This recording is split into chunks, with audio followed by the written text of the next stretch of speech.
जय हिंद साथियों, स्वागत है आपका आपके अपने YouTube channel UP Bihar exam crack पर।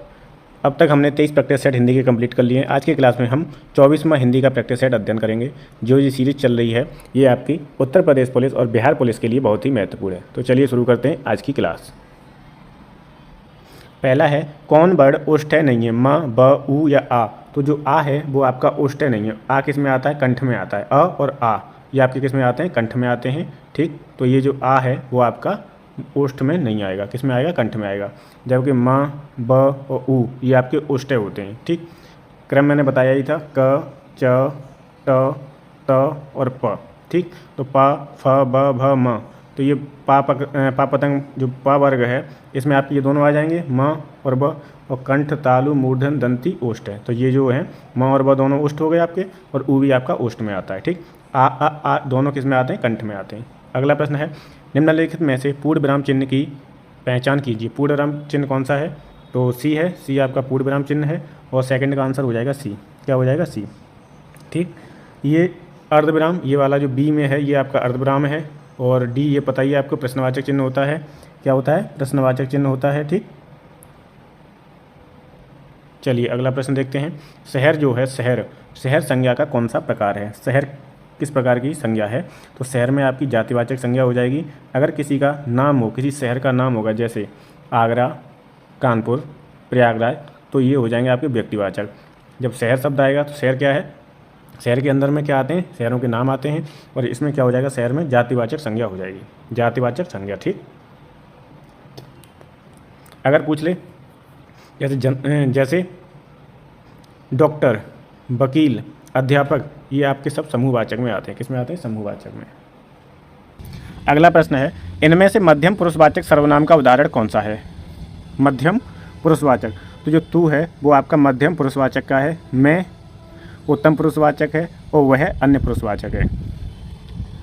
पांचवा प्रश्न है आलस शब्द का विशेषण क्या होगा? तो आलस का हो जाएगा आलसी, और 5 का उत्तर हो जाएगा ए।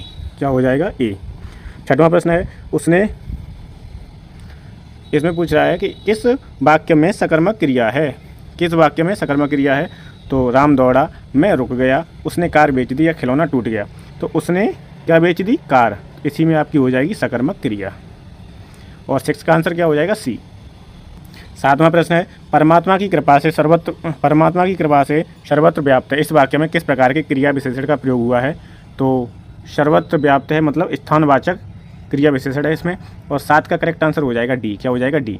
आठवां प्रश्न है निम्नलिखित प्रश्न में 4 विकल्पों में से उस विकल्प का चयन करें जो पुल्लिंग रूप वाला है। हथेली, तुला, झगड़ा या नाग। तो इसमें पुल्लिंग कौन सा हो जाएगा? तो झगड़ा आपका पुल्लिंग हो जाएगा। बाकी हथेली, तुला और नाक ये क्या है? ये स्त्रीलिंग है। झगड़ा क्या है? पुल्लिंग है। ठीक, 9वां प्रश्न है निम्न दिए शब्दों में से नित्य एक वचन में प्रयोग होने वाला कौन सा शब्द नहीं है? जनता, आकाश, हस्ताक्षर या पानी। तो 9 का करेक्ट आंसर हो जाएगा सी। हस्ताक्षर एक वचन में प्रयोग होने वाला शब्द नहीं है, यह सदैव बहुवचन में प्रयुक्त होता है। ठीक, जनता, आकाश एवं पानी सदैव एक वचन में प्रयुक्त होते हैं। तो हस्ताक्षर आपका कैसा शब्द है? ये हमेशा किस में होता है? बहुवचन में। 9 का करेक्ट आंसर हो जाएगा सी। 10वां प्रश्न है निम्न में से कौन सा वाक्य भूतकाल का है? तो यदि वह जाता तो मैं भी जाता। तो यही वाला हो जाएगा आपका। 10 का करेक्ट आंसर ए हो जाएगा। यदि वह जाता तो मैं भी जाता, और 10 का आंसर हो जाएगा ए। क्या हो जाएगा? ए। 11वां प्रश्न है मैं बाजार जाता हूँ। इस वाक्य में वाच्य का कौन सा प्रकार है? मैं बाजार जाता हूँ, तो इसमें हो जाएगा आपका कृतवाच्य, और 11 का उत्तर हो जाएगा सी। क्या हो जाएगा? सी हो जाएगा। ठीक, 12वां प्रश्न है हरिमोहन अपनी बहन को पुस्तक देता है। तो इसमें जो रेखांकित पद है उसमें कारक बताना है। बहन को, तो कर्ता ने कर्म को, तो इसमें हो जाएगा कर्म कारक, और 12 का आंसर हो जाएगा ए। करेक्ट आंसर क्या हो जाएगा? ए हो जाएगा।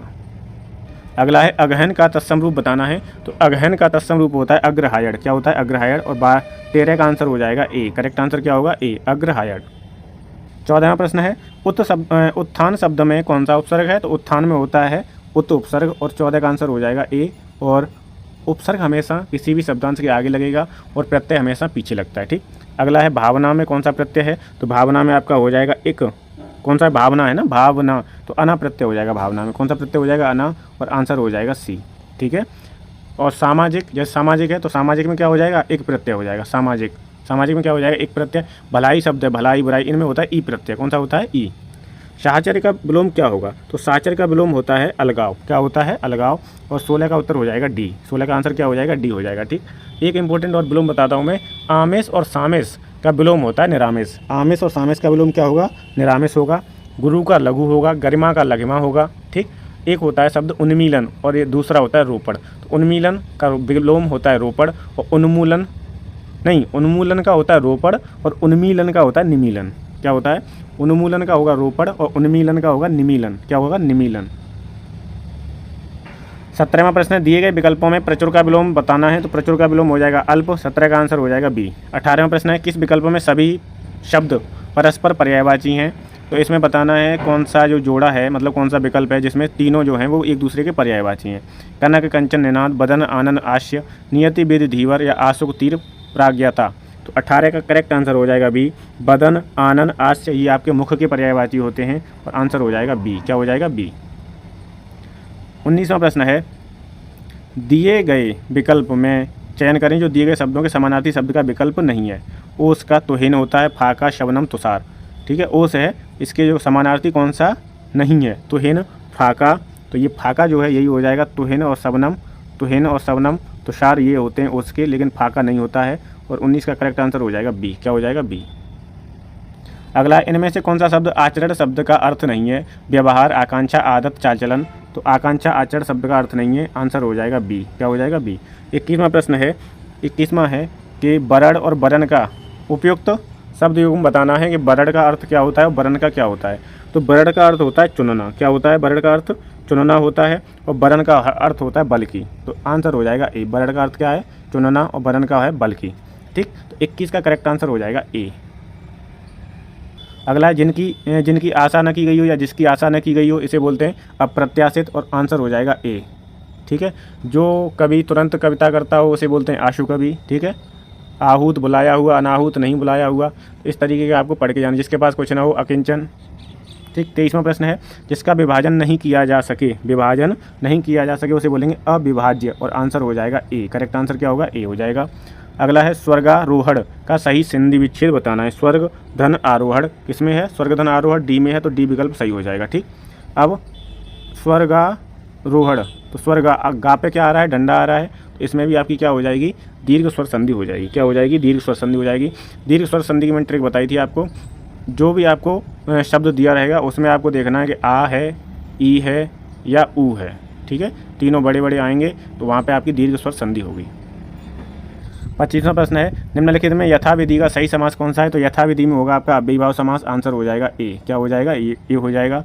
26वां प्रश्न है, 26 में कह रहा है, अब जब अव्ययीभाव समास होता है इसमें यथाविधि का मतलब हो जाएगा विधि के अनुसार। प्रतिदिन में क्या हो जाएगा? प्रतिदिन का समास हो जाएगा दिन दिन, और इसमें भी आपका अव्ययीभाव समास होगा। और यथाशक्ति, शक्ति के अनुसार। यथाशक्ति में भी क्या होगा? अव्ययीभाव समास होगा। ठीक, अब जैसे गगन चुम्बी है, गगन को चूमने वाला, तो कौन सा समास हो जाएगा? तत्पुरुष समास हो जाएगा। नेत्रहीन, नेत्र से हीन, ठीक है, तत्पुरुष समास। रोगग्रस्त, रोग से ग्रस्त, तत्पुरुष समास। देशभक्ति, देश के लिए भक्ति, तो क्या हो जाएगा? तत्पुरुष समास हो जाएगा।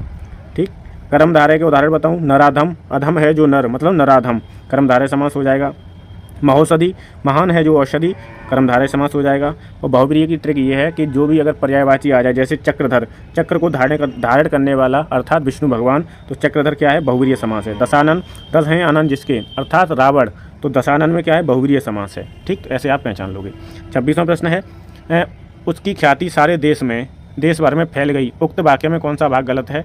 तो इसमें हो जाएगा आपका सारे देश, बी ये हो जाएगा। ठीक, सारे का प्रयोग अनावश्यक हुआ है इसमें। ठीक है, तो क्या हो जाएगा वो आंसर? आंसर हो जाएगा बी। उसकी ख्याति देश भर में फैल गई, ये होगा सही, सारे कट जाएगा।